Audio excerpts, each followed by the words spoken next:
बेटा ये आपका ई गवर्नेंस जो है, ये लेटेस्ट जो इस समय की स्थितियां चल रही हैं उसके लिए भी सूटेबल टॉपिक है और वैसे आपके सिलेबस का हिस्सा भी है।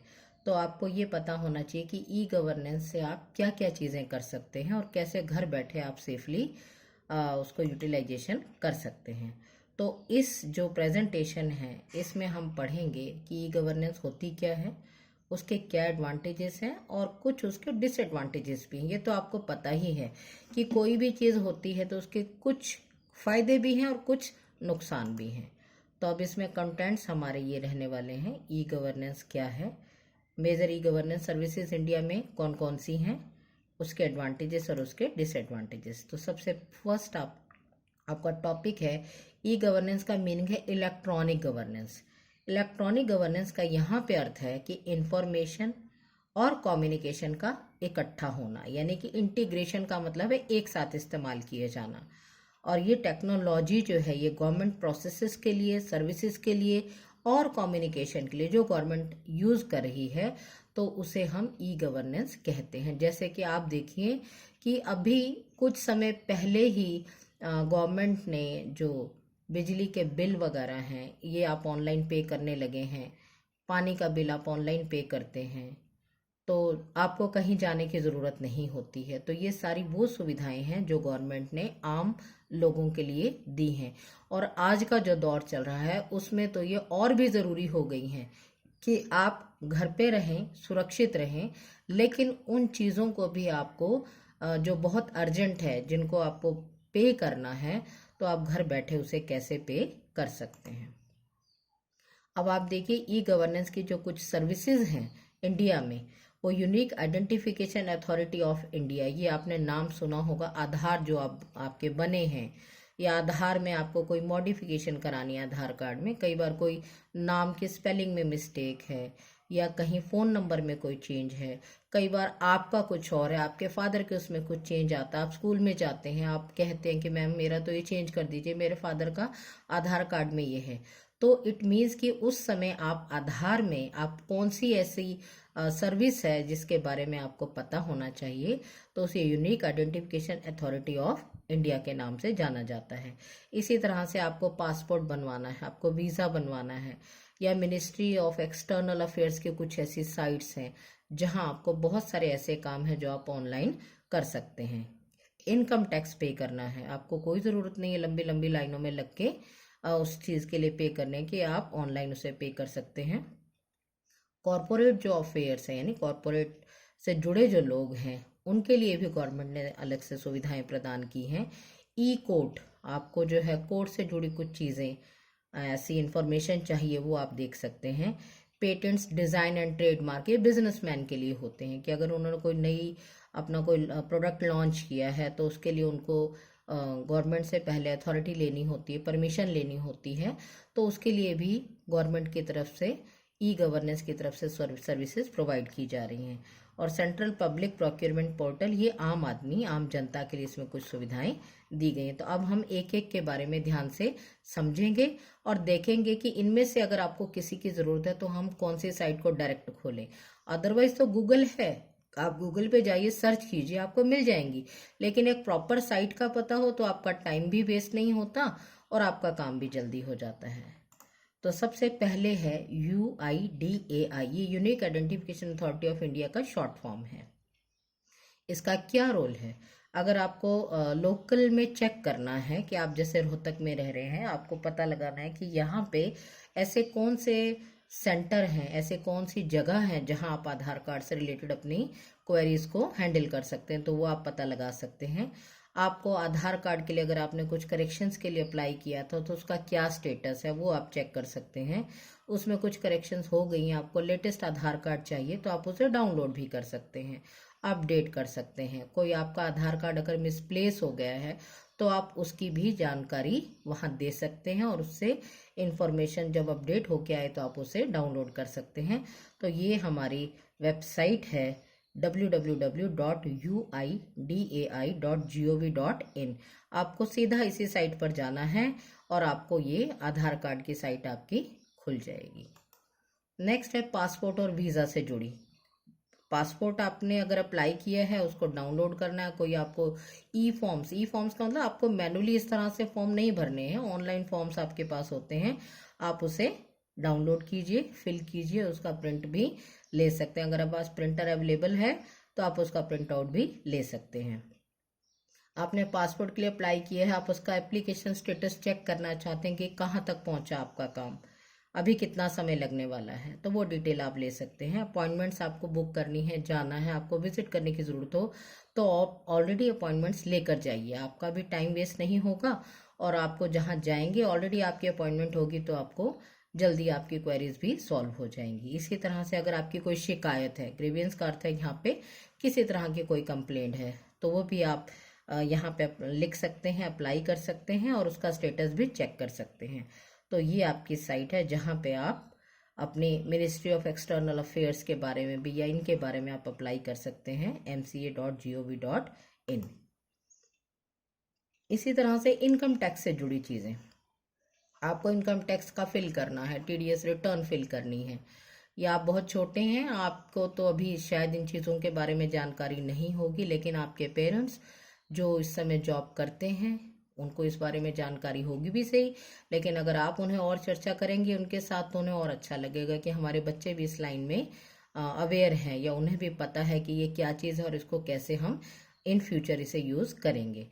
आपको पैन कार्ड के लिए अप्लाई करना है। पैन कार्ड जो है कंपनीज के लिए होता है और पैन कार्ड आप कोई भी एक छोटा बच्चा भी या हमारे जैसा जो बड़ा हो चुका है 18 साल से बड़ा है वो भी, और कोई भी एज का बच्चा या पर्सन जो है इसके लिए अप्लाई कर सकता है। पैन कार्ड्स हमेशा कंपनीज के लिए, सोसाइटीज़ के लिए बनाए जाते हैं। तो अप्लाई करने के बाद एप्लीकेशन स्टेटस को चेक करना, आपको कोई टैक्स के रिगार्डिंग कोई पॉलिसीज़ हैं, रूल्स हैं, आपको पता लगाना है कि गवर्नमेंट ने क्या चेंज किया है, कुछ इसमें अपडेशन हुआ है। जैसे गवर्नमेंट आपको हर साल कुछ ना कुछ इसके रूल्स चेंज होते रहते हैं, तो वो जानकारी भी आप यहाँ से ले सकते हैं इस पोर्टल से। और इसका जो एड्रेस है वो है ये, तो इनकम टैक्स डिपार्टमेंट से जुड़ी जो वेबसाइट है उसका नाम है incometaxindia.gov.in। आप जब इसे अपने एड्रेस बार पे लिखेंगे तो सीधा आपको जो साइट खुलेगी वो होगी इनकम टैक्स की साइट। नेक्स्ट है मिनिस्ट्री ऑफ कॉरपोरेट अफेयर्स। यहाँ पे जो कॉरपोरेट लाइन से जुड़े जो बिजनेसमैन हैं या जो बिजनेस वाले हैं वो यहाँ पे अपना इंफॉर्मेशन फिल कर सकते हैं। कॉमर्शियल टैक्स उन्हें पे करना होता है, आपको पता ही है टैक्स जो है आपके घरों में भी हाउस टैक्स भी आता होगा ना। इसी तरह से उन्हें जो टैक्स देना होता है वो कॉमर्शियल टैक्स कहलाता है। उसके लिए उन्हें गवर्नमेंट को कुछ फीस भी देनी पड़ती है, फीस पे कर सकते हैं। पब्लिक डॉक्यूमेंट्स की जानकारी ले सकते हैं और अगर उन्होंने कुछ रजिस्ट्रेशन कराया है तो उसके सर्टिफाइड कॉपीज भी वो चाहें तो ऑनलाइन उन्हें मिल सकती हैं। तो इसकी साइट है mca.in। ई कोड्स, अब ई कोड्स का यहाँ पे अर्थ है कि अगर आपको कोई भी आपने ऑनलाइन अप्लाई किया है सुप्रीम कोर्ट में, हाई कोर्ट में, डिस्ट्रिक्ट कोर्ट, ये सब के सब जो जुडिशियल सर्विसेज हैं ये सब आपकी एक दूसरे के साथ लिंक्ड हैं। तो अगर कोई केस किसी ने किसी तरह का कोई फाइल किया है तो उसकी स्टेटस जानकारी आप चाहते हैं, कोर्ट के कुछ ऑर्डर्स के बारे में जानना चाहते हैं, केस के बारे में कुछ रूल्स अगर गवर्नमेंट ने बताए हैं वो जानना चाहते हैं, तो आप इस साइट पर जाके उसे विजिट कर सकते हैं ecourts.gov.in। अब इसके एडवांटेजेस क्या हैं? सबसे पहले expanded reach of government. Government जो है वो हर जगह पर, यानी कि जो लोग भी इसे यूज़ कर रहे हैं, कहने का अर्थ है कि उन तक उनकी समस्याएं ले सकती है, उनसे रिलेटेड उन्हें सॉल्यूशन भी दे सकती है। इंक्रीज कन्वीनियंस, लोगों की सुविधा और बढ़ गई है। ट्रांसपेरेंसी इसमें बहुत ज़्यादा है क्योंकि इसमें सब चीज़ आपके सामने ऑनलाइन अवेलेबल होती है, तो इसमें कुछ भी किसी तरह की कोई करप्शन के चांसेस बहुत कम हैं। और करप्शन जो है नेचुरली है, जब ट्रांसपेरेंसी ज़्यादा होगी तो करप्शन किसी हद तक बहुत कम हो जाएगी। अब पहला है एक्सटेंडेड रीच ऑफ गवर्नमेंट। इसका मीनिंग क्या है कि अगर इंटरनेट मैक्सिमम लोग अब यूज़ कर रहे हैं तो गवर्नमेंट पोर्टल्स को जो भी सुविधाएं हैं उसको वो ऑनलाइन ले पा रहे हैं। यानी सबसे ज़्यादा यहाँ डिपेंड करता है कि इंटरनेट की फैसिलिटी कहाँ पर सबसे ज़्यादा है। अगर किसी एरिया में नेट नहीं चलता, यहाँ इंटरनेट नहीं अवेलेबल हो रहा, तो नेचुरली वहाँ के लोग चाह कर भी उसका यूटिलाइजेशन नहीं कर सकते। लेकिन आपने पता ही है कि जियो वालों ने इतनी आदत डाल दी है सभी लोगों को, तो मैक्सिमम लोग आज जियो का नेटवर्क यूज़ कर रहे हैं। तो कोई नेट चले ना चले, BSNL है नहीं चल रहा, आइडिया है नहीं चल रहा, एयरटेल है नहीं चल रहा, लेकिन मैक्सिमम लोग जियो का नेट यूज़ इसी पर्पज़ से करते हैं कि हमें कोई और नेट चले ना चले लेकिन ये चलेगा और हम इससे अपना जो भी हमारा काम है हम उसे कर सकते हैं। तो डिपेंड करता है कि आपके पास इंटरनेट का कनेक्शन कौन सा है। और आज के टाइम में तो ज़्यादातर लोग वाईफाई को प्रेफर करते हैं। क्यों? क्योंकि उसकी जो स्पीड है वो बहुत ज़्यादा है और उसमें बार बार रुकावट नहीं होती और आप लगातार उस काम को कर सकते हैं। अब इंक्रीज कन्वीनियंस का अर्थ ये हुआ कि आज के टाइम में पासपोर्ट अप्लाई करना, लाइसेंस अप्लाई करना, प्रॉपर्टी से जुड़ा आपको कोई डॉक्यूमेंट अप्लाई करना है, वो लोगों के लिए अप्लाई करना ज़्यादा इजी हो गया है, क्योंकि अब उन्हें लंबी लंबी लाइनों में लग के इसके लिए कोई इंतज़ार नहीं करना पड़ता। ट्रांसपेरेंसी का अर्थ है कि आप जिस सर्विस के लिए आपने अप्लाई की है आप उसका स्टेटस जान सकते हैं, उसकी जानकारी ले सकते हैं, आपके पास प्रॉपरली मैसेज आ जाते हैं। और इसी तरह से यानी कहने का अर्थ हुआ कि आज सिटीजन्स और गवर्नमेंट के बीच का गैप काफ़ी कम हो गया है। इन दिनों में आपने देखा होगा कि माननीय प्रधानमंत्री जी ने टाइम टू टाइम आकर लोगों के साथ अपने मन की बात भी रखी है, बहुत सारी चीज़ें रखी हैं। लोग ट्विटर पर भी कुछ अपने कमेंट्स लिख कर डालते हैं, तो उसका भी उन्हें जवाब मिलता है। यानी आज गवर्नमेंट और एक आम आदमी के बीच का जो गैप है वो इस इंटरनेट ने या इस नेट ने जो है वो काफ़ी हद तक कम कर दिया है। अब आती है बारी करप्शन की। अब जो भी आपके ब्यूरोक्रेटिक प्रोसेस हैं वो ट्रांसपेरेंट हैं और क्लियर हैं।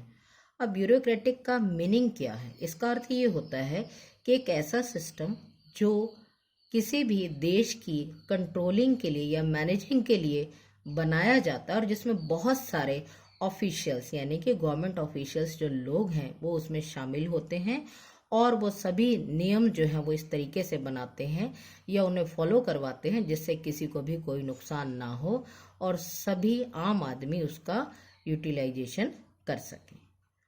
तो अब नेक्स्ट है आपका टॉपिक कि डायरेक्ट पार्टिसिपेशन ऑफ कॉन्स्टिट्यूएंट्स है। अब लोग जो हैं वो सीधा अपनी प्रॉब्लम जो है गवर्नमेंट पोर्टल पे लिख सकते हैं, यानी अपनी शिकायतें दे सकते हैं। अगर आप में से किन्हीं बच्चों ने पिछले दिनों में स्कूल वालों ने भी शायद आप लोगों से मांगा था डोमिसाइल का एक डॉक्यूमेंट, तो जब आप डोमिसाइल बनवाते हैं और जिस नंबर से आपने उसे रजिस्टर्ड किया होता है तो गवर्नमेंट का उसके बाद मैसेज भी आता है आपके नंबर पे कि आपको ये सिस्टम कैसा लगा।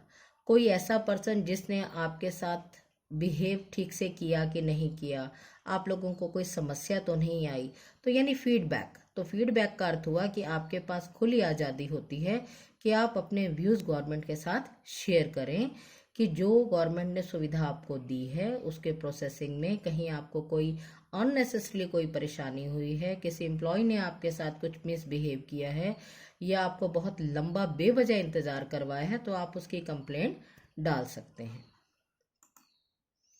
अब reduction in overall cost, expenditure जो है जो डेवलपमेंट के लिए नेचुरली है कि वो कुछ हद तक आपका मिनिमाइज हुआ है, क्योंकि हर एक चीज़ जगह जगह पहुंचाई जाए उसकी जगह आप नेट के द्वारा आप उस चीज़ को सभी लोगों तक पहुंचा दें तो आपको वो खर्चा भी काफ़ी हद तक कम हो जाता है। अब इसके कुछ डिसएडवांटेजेस हैं। नंबर 1 कि इंटरनेट सर्विसेज जो गांव वाले एरिया हैं, जो दूर दराज के एरिया हैं, वहाँ पे जब इंटरनेट की सर्विसेज ही नहीं होंगी तो वो ऑनलाइन काम कैसे कर पाएंगे।